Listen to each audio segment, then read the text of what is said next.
Hi, my name is Sergey Gusev. Welcome to my channel. We continue talking about drawing, painting and composition.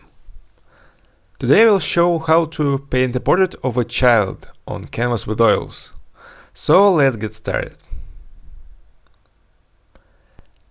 As always, I start with a very light quick sketch on the canvas. In my previous videos I showed how to make such a sketch with charcoal or a graphite pencil.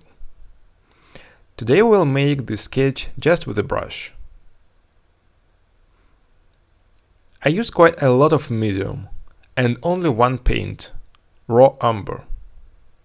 You can use another paint or all the colors from your palette, or a few ones, like umber, burnt sienna. It's a matter of your taste. I start from a big spot. I don't do any constructing. I paint big compositional spots. Let's also outline a few shadows. As we're painting a half figure, I'll paint a hand and arm, so we need to outline them as well.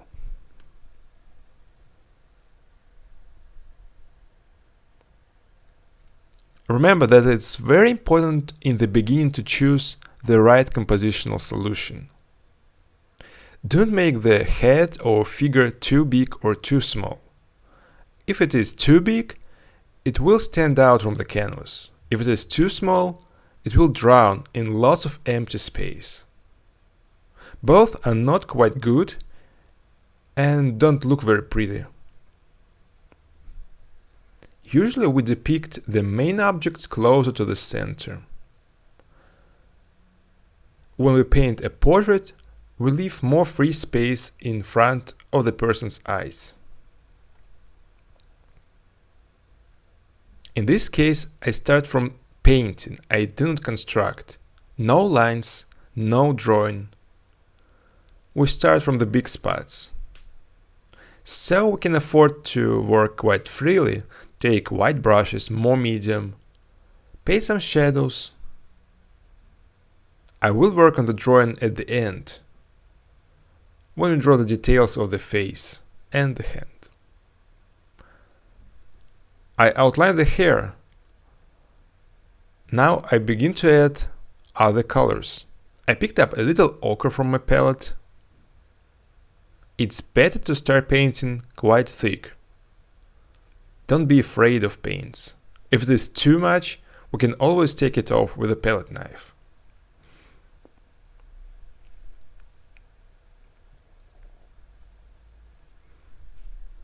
Now we do not think about details. Remember only about the big spots, about the light and shadow, and also proportions. We don't need to measure everything. Try to do measuring visually by comparing big distances. Compare the height of the forehead with the height of the facial part, the width of the head to its height, and so on.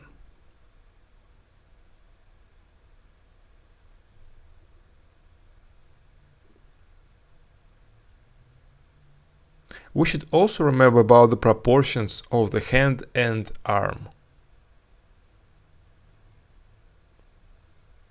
Don't make the hand too big or too small, and the arm shouldn't be too long or too short.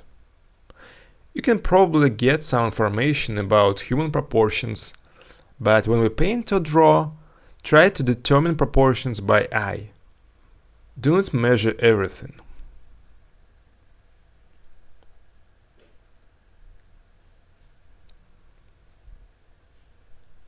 Now I'm working on the background. Just big abstract spots. You can paint quite thick, even the backgrounds. Use more medium somewhere less. Remember that painting looks more interesting when there is a difference in textures. When there are thin and very thick layers. Such a painting always looks more interesting than just a flat one.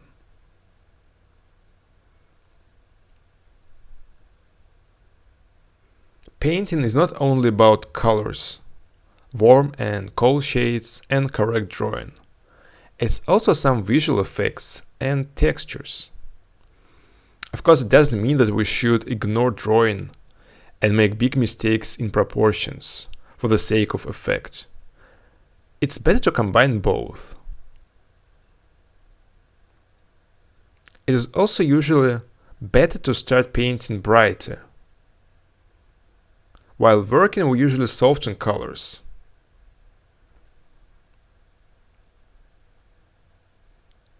It's easier to get them brighter in the beginning than in the end, when everything has been already done.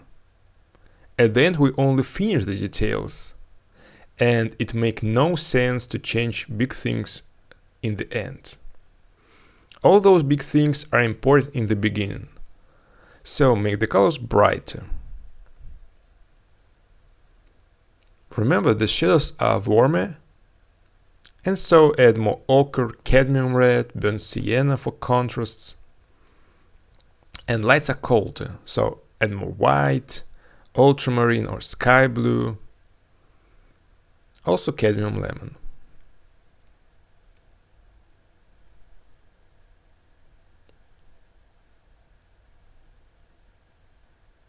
In this case, I paint abstract spots. I don't start with the drawing. I will come to the drawing. It's a slightly different approach, more picturesque, and also quite interesting and useful. Now I'm already modeling the shape of the head, its silhouette, adding cool shades. Try to use more contrasty colors. They are more interesting. In nature or on photographs, colors are always a little dull, and you should correct them to a brighter side.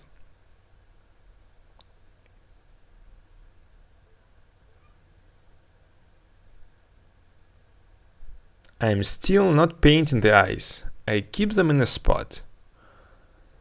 Just shadows in the eye sockets. For this stage it's quite okay. If you are a beginner and don't have much experience in painting portraits, you can work the same way painting smaller sketches, just to feel paint, feel textures and colors. For beginners, it's quite difficult to paint portraits because the skin tones are very complicated. They are very different from the objects that we can paint in a still life or a landscape. So you should practice a lot, and only after that you can start a long-term work.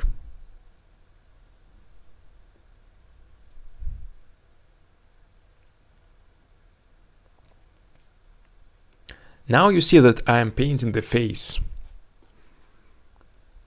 We always soften the textures.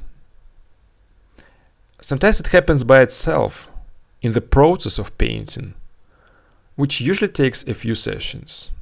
The paint begins to dry out, we add the second and third layer, and so on. Then we sometimes glaze. Different textures look more interesting than when everything is painted equally, flat and transparent.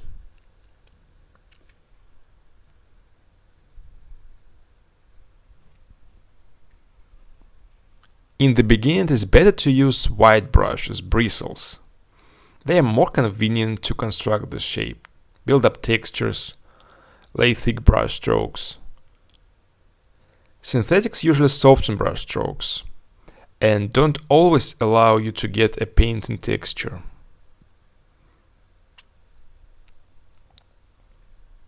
Now I start to draw a little bit more carefully. I took a smaller brush, synthetic. I have enough paints on the canvas. Now I need to smooth them out a little bit and soften the brush strokes. I check again the proportions, the overall silhouette of the head. Check the width of the face to its height. You can start thinking about the individual features of the person. Remember that if the proportions are not correct, it's very difficult to catch the likeness. It depends a lot on the proportions.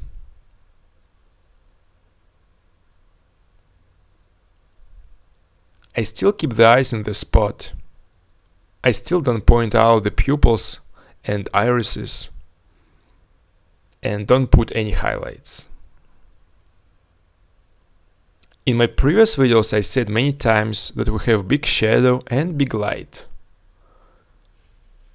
All the semitones belong to the big light and all the reflections to the shadow.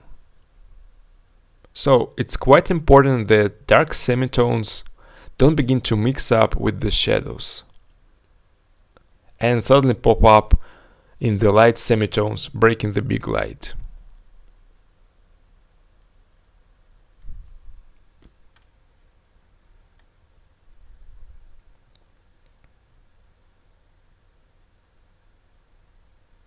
Now I draw more than I paint.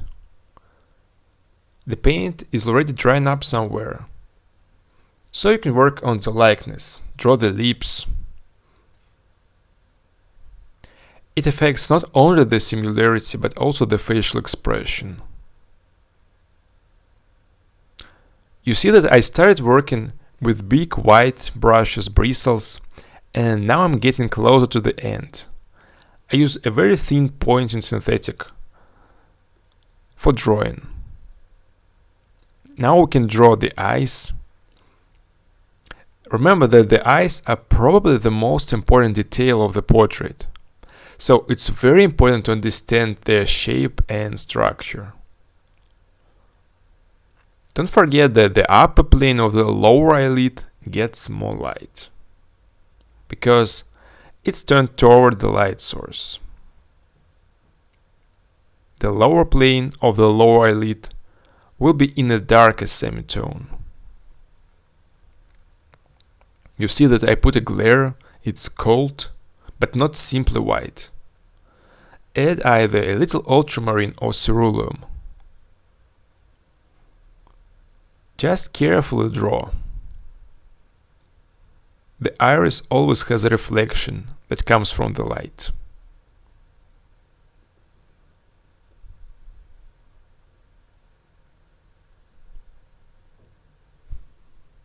I have already said many times that we must remember which plane is turned toward the light source and which is turned away from it. We will create a volumetric shape only if we analyze the shape this way.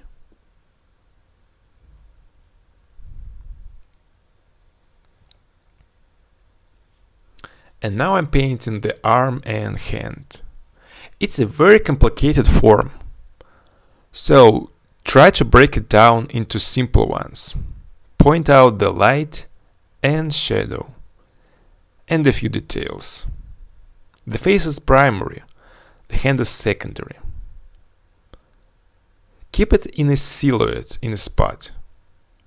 You don't have to depict all the nails. I would care more for the proportions. Compare the hand to the head. Don't make it too big. The rest is less important. Just walk away from the canvas time by time and look at the overall of the hand.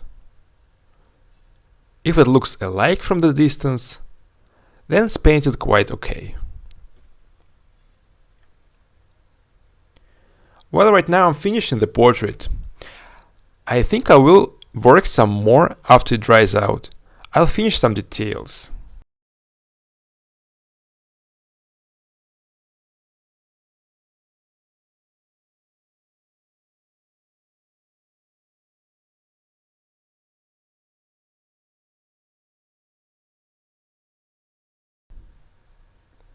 I'm looking forward to see your comments. You can also help me out and share this video with your friends on your favorite social network. Subscribe to my Instagram and Facebook accounts and to my channel to watch my new lessons which are coming out really soon. I wish you good luck and quick progress in your art.